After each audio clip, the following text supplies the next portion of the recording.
सिफुल में बैठा ताली कदर मानो की हरगिज़ कबूल न कंदासीं। नौजवान जे मुस्तक़बिल जे लाइ तालीमी इदारनि में बेहतर तालीम जा असीं ख्वाहिशमंद आहियूं। असीं हथियार कोन था खणूं पिया।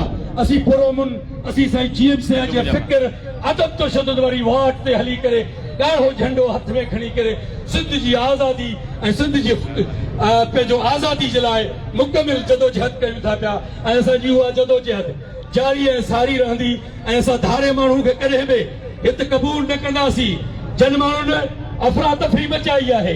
जेके माण्हू सिंध जे अंदरि वॾेरा अफ़रा तफ़री करे या ही सिंध जो मौजूदा CM वॾेरनि जी मार्फत अहिड़ा थो करे सिंध जूं ज़मीनूं ॾियणु ज़मीन तुंहिंजे पीउ जी नाहे।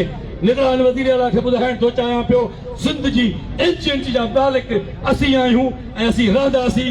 इन जे करे मुसलसिल धारी आबादकारी के खिलाफ गो अफगानी गोल है।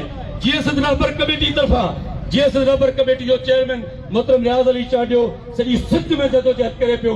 असलम खैरपुरी डॉक्टर नियाज़ कालाणी ऐं उन खां पोइ सूरे सिंधी तव्हांखे घुर्जे त पंहिंजे अॻवाननि जा हथ मज़बूत कयो। असीं उन जदोजहद ते अमल पेराऊं जेका शहीद बशीर खान करे वियो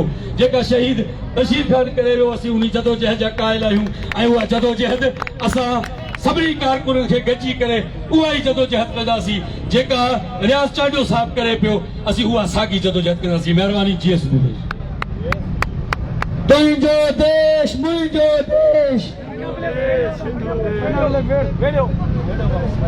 नसरुल्लाह खान मेहरबानी रमज़ान किथे आहे?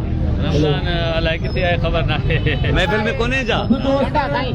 सरहदवारा जेके न रूट सिंधा लंगर जो बंदोबस्त कयो आहे। दोस्तनि गुज़ारिश आहे त सिंधा कयल GM